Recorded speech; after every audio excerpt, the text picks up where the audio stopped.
इंग्रजी कॅलेंडरनुसार वर्षाचा पहिला सण म्हटलं तर मकर संक्रांत असतो आणि हा मकर संक्रांत कसा साजरा केला जातो याबद्दलची विशेष माहिती जाणून घेण्यासाठी हा व्हिडिओ संपूर्ण नक्की बघा आणि अशाच महत्त्वपूर्ण माहिती मिळवण्यासाठी चॅनलला सबस्क्राईब करून बेल आयकॉनला क्लिक करा।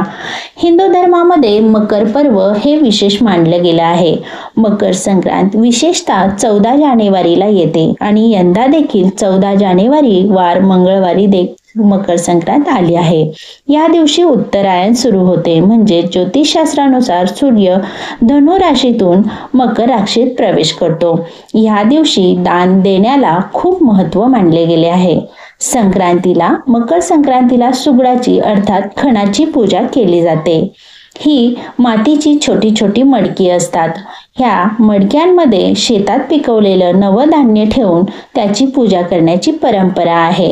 ह्या सुगडांवर म्हणजे ह्या खणांवर हळदी कुंकाच्या उभ्या रेषा ओढल्या जातात। या सुगडांमध्ये हरभरा, गाजर, ऊस, तीळ, शेंगदाणे, बोरं, तिळगुळ हे सर्व साहित्य भरलं जातं। देवासमोर चौरंग मांडून छान रांगोळी काढली जाते। त्यावर रेशमी वस्त्र पसरून तांदूळ किंवा गहू ठेवून त्यावर ही सुगडांची पूजा मांडली जाते आणि त्याची पूजा केली जाते। देवाला दिवा लावला जातो। देवाला सुगडाचं दान दिलं जातं। अनेक ठिकाणी सुहासिनी हळदी कुंकू समारंभात ही खण किंवा ही सुगड दान करतात। तिळगुळ देत एकमेकांना वाण देतात।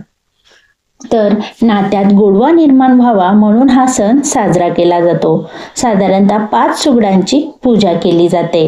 तर अशा ह्या मकर संक्रांतीच्या सणाच्या तुम्हाला मनापासून हार्दिक शुभेच्छा। पुन्हा भेटूया आपण अशाच महत्त्वपूर्ण माहितीसोबत। तोपर्यंत धन्यवाद।